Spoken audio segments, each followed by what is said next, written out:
Your Steve Jones Show podcast is loading now. The Steve Jones Show podcast is sponsored by Sunbury Motors, North 4th Street in Sunbury, and Sunbury Motors Kia, routes 11 and 15 in Hummel's Wharf. One of the best in the business. Always enjoy every second I spend with him or talk to him. That's Gerry Dulac. Gerry, welcome back, my friend.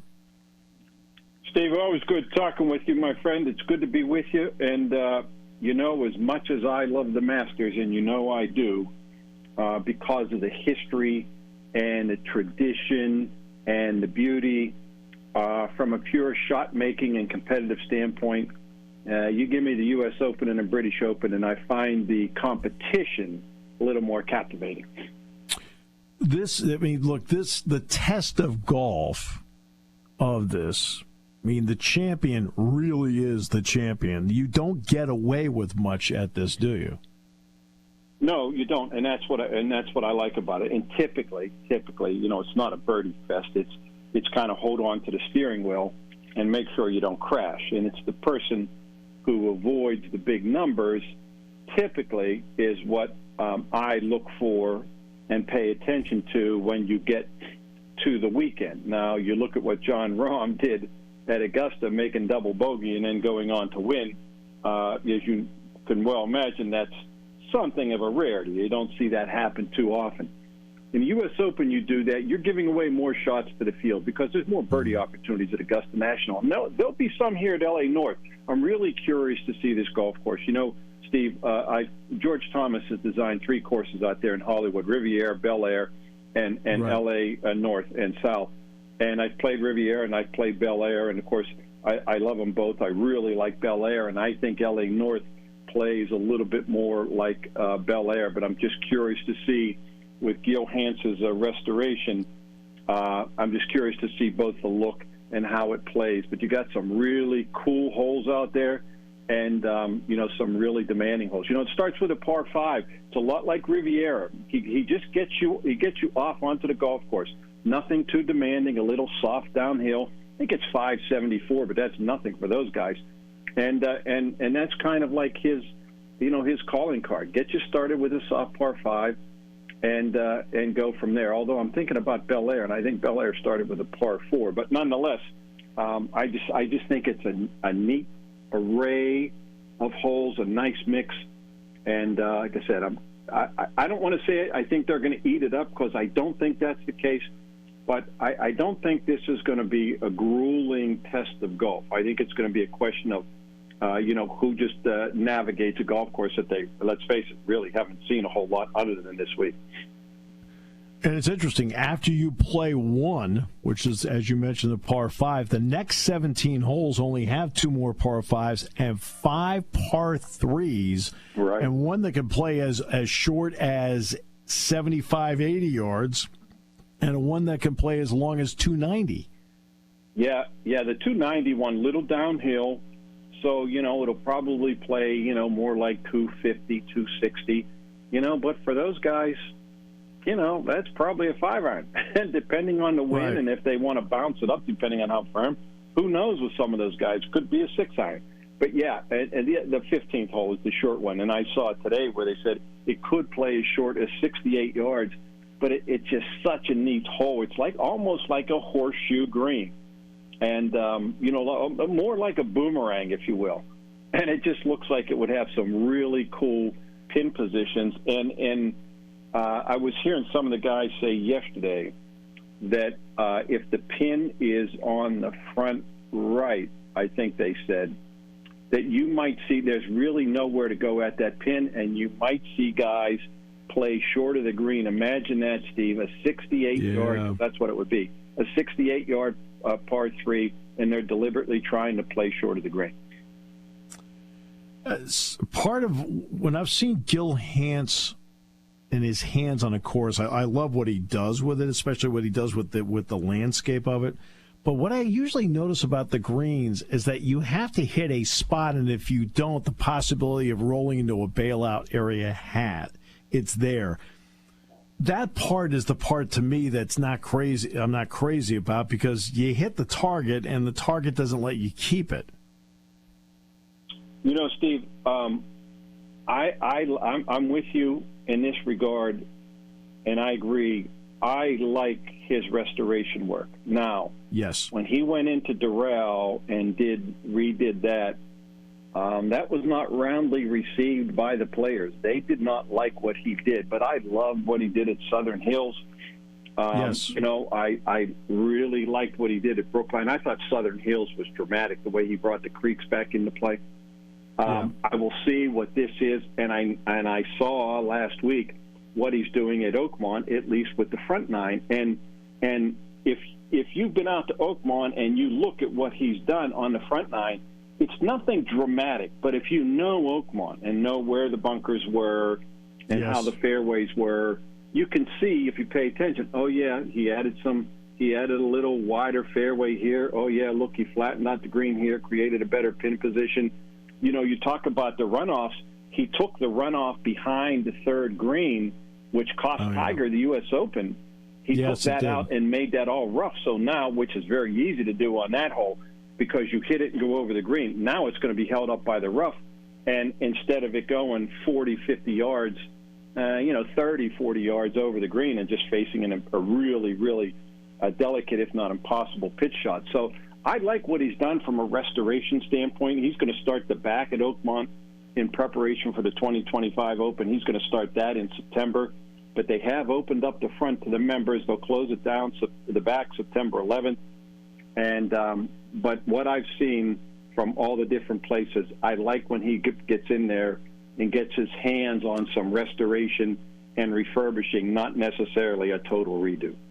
Because I love what he does with the land. I think he understands what the original intent happened to be, and he tries to put his personal touch on the original intent.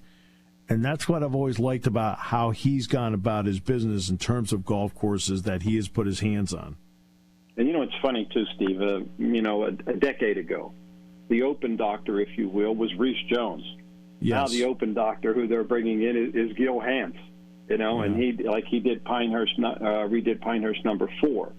Yeah. Corin Crenshaw did number 2.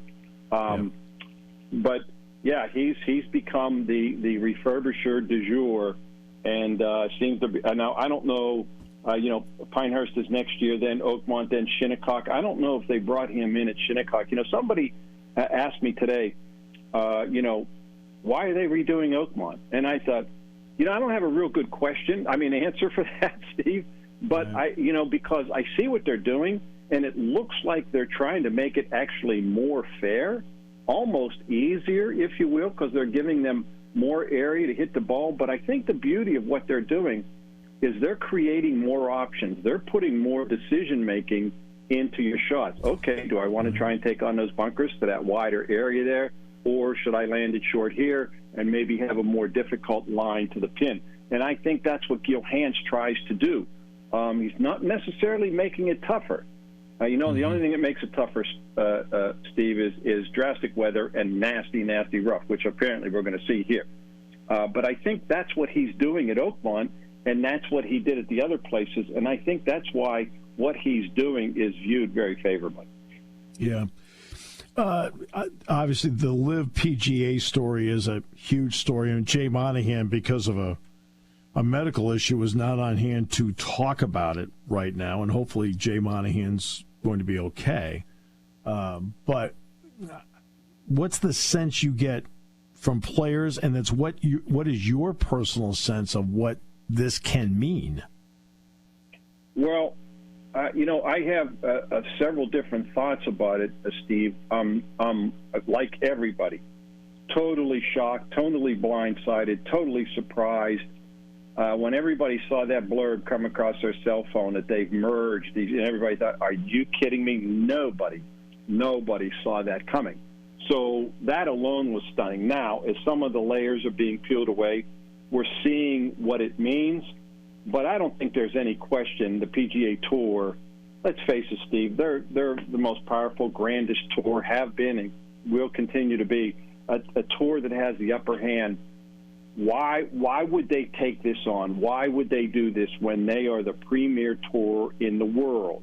And the LIV Tour, let's face it, a startup tour that's trying to find its way with television, with sponsors, world ranking points. why would the PGA Tour, quote, jump into bed with them and infuriate a lot of people, including, most importantly, the rank and file, their players? Now, right. I think some of that is dissipated from what Jay Monahan and probably more significantly what Jimmy Dunn is saying on his media tour, if you will. But you know what, Steve? I'm going to wait until I hear from the other side. I'm going to wait until I hear from the Saudi people, the PIF people, the Public Investment Fund, because there is no way they're going to make a capital investment to support the DP World Tour, who are the real winners here, if you ask me, because they've lost their sponsors, their prize money, and their players. They've either gone to LIV or they're playing for the money on the PGA Tour. There is no way they're going to make a capital investment like this and just say, okay, we want to invest in your tour and everything's going to stay the same. There is no way. When you put up that kind of money, you want to have some kind of say. And until I hear from them and hear what their feelings are or what their plan is, I'm not going to sit here and think this is a win-win for the PGA Tour, because, first of all, it's just a bad look. Rory McIlroy said he felt like the sacrificial lamb. There he is, parading out for the PGA Tour and showing his support, both verbally and with his actions. And then, he feels like the scapegoat when he finds out that this tour that he hates, that the PGA Tour is all of a sudden in bed with them. So, I'll just kind of hold off on it.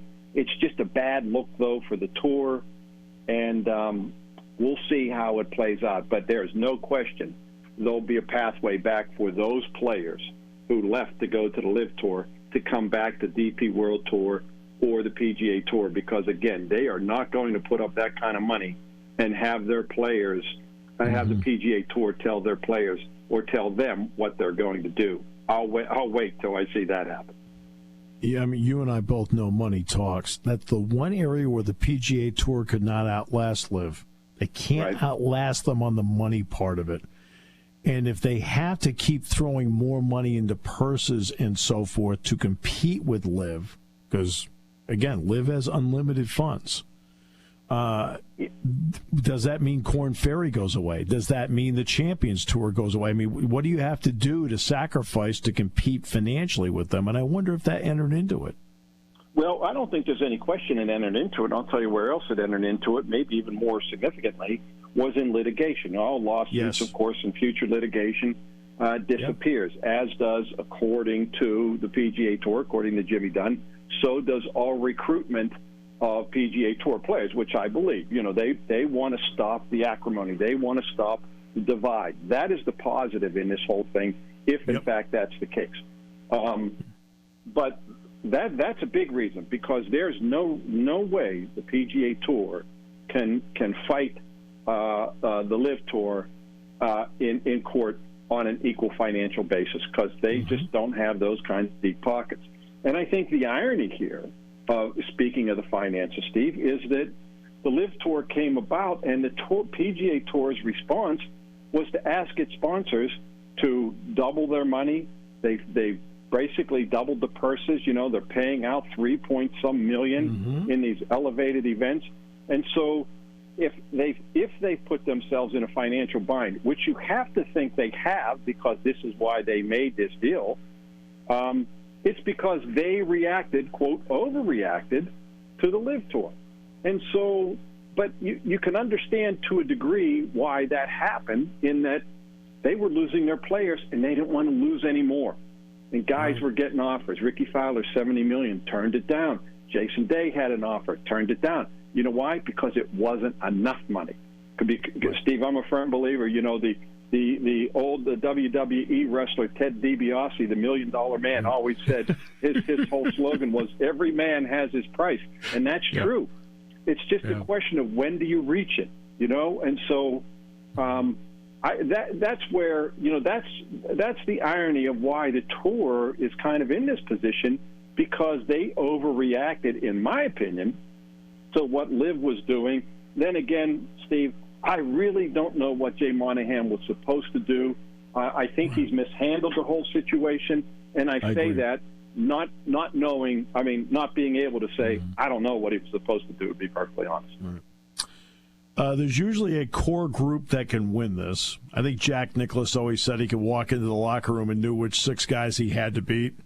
Right. The others were pretty much out of it. So who's in that core group in your mind that can win this that we should look at? Well, it's funny because a couple of years ago, if you remember, I think Brooks Koepka said at the Masters, if I'm not mistaken, maybe it was at one of the Open, I think he said, whatever the field size was, he felt there were only 15 guys who could beat him, Yep. So you're looking at the same thing. But I don't think there's any question. The core group, the top 3 are Brooks Koepka. How could you bet against him after what he did at the Masters and the PGA? Scotty Scheffler. If Scotty Scheffler can even hole half the putts he's looking at, he's going to run away with this because his ball striking has just been phenomenal. And yet he's just not making putts, and he's up on every leaderboard anyway. So if he starts making putts, forget it. He's going to win, and then it's tough. It's tough to bet. Not bet against Jon Rahm, but certainly it's tough to bet against him. 5 of his 12 wins are in California, including his U.S. Open championship. He did not play well at the PGA. Then you got a couple others. Steve, I really like Victor Hovland. I know you could throw Rory in there too, but something's missing from Rory, and I don't know what it is. 2-time Open champ. But something's missing, and part of it is his wedge game is terrible. And then you got the tier, and I don't even know that Victor Hovland is not in that upper tier because you've seen what he's done in his last 3 majors. He's right there, and he won the Memorial. I like Victor Hovland here, and and Jordan Spieth's an Open competitor. He has to stay away from big numbers. But I think you look at those 4 guys, and you want to throw Victor Hovland in maybe. But I think 3 in particular, put Rory as the 4th guy, and that's your top 4 in terms of who can win this. And that's not to discount a guy like Patrick Cantlay, who grew up playing out there, went to school there. He could very well be a factor as well. What I do wonder about Rory, which is the same thing, believe it or not, I wondered about Dawn Staley at the NCAA Women's Basketball Tournament. She spent so much time talking about the issues of women's sports that I felt she did not coach a good game at all and didn't seem engaged in coaching in the Iowa game. I really felt that. And I feel like Rory has had to spend so much time with the politics of it. I wonder what it's meant to his game. It's just an open question, not anything I know about. It's an observation. No, I didn't even think of that in the case of the women's championship. But I don't think there's any question with Rory to the point. One, he canceled his press conference for today or yesterday because one, I'm sure he addressed the LIV situation last week. He's tired of talking about it. But you have to think it's also like, okay, I need to focus on what I'm doing here. I was shocked when I think it was at Augusta that he did the live interview on Saturday, walking down the fairway. I get that in a regulatory event, but with all the attention being placed on him and all the focus that he was talking about, that he wanted to commit to trying to win the Masters and get the green jacket. And when I saw him agreeing to do an interview, I thought, God, Nick Faldo would never do that. Tiger would never do that. Jack would never do that. And I think Rory has to pay, and he's a great guy, and it's hard to condemn a guy who's very honest and open with the media. But I think he needs to back off a little and focus a little bit more on the game as opposed to. And I grant you, I know the media is asking him questions instead of putting his views out there as often as he does. And that's no criticism of him. It's just that I think he should do a little bit. He should find a way to say no a little bit more. And Koepka wouldn't do it. That's right. He's not going to do it. That's exactly right. He would know. In fact, he was asked about the merger. I think it was yesterday, and he says, that was last week. I'm here to win. Right. He doesn't want to talk about that, and it just shows on the golf course. And I think the good thing about this, Steve, real quickly is, and I think we talked about this, about the Masters. I saw this at the Masters. I saw the acrimony disappear, and I saw more of a harmonious approach from the players. Okay, and then when Koepka is there in the lead for 3 days, almost wins, it didn't dawn on me. I saw that nobody cared that he was a LIV Tour player. That's right. You know, Phil finishes second. Patrick Reed is 3 of the top 6 were LIV players. All anybody cared about and realized was, doesn't matter where they play. We want to see the best players in the world. And the same with Koepka winning in the PGA. And I really believe the Masters was the beginning of facilitating this partnership between the 3 tours. The people understood, everybody, including the players, we need to have the best players in the world at the biggest times. And this is the only way this is going to happen. Perfectly said. Perfectly said. Gerry, thanks so much. Great to hear from you, my friend. Steve, always good chat with you, and I was a little saddened by my daughter's graduation in May, because that means my trips to State College will be fewer and far between. Yeah, that's not good. That's not good. We're going to have to figure out how to straighten that out. Yeah, don't worry. I'll sneak up there. You can bet on that. Yeah, thanks so much, and I look forward to seeing you next. You got it, man. Good talking with you, Steve.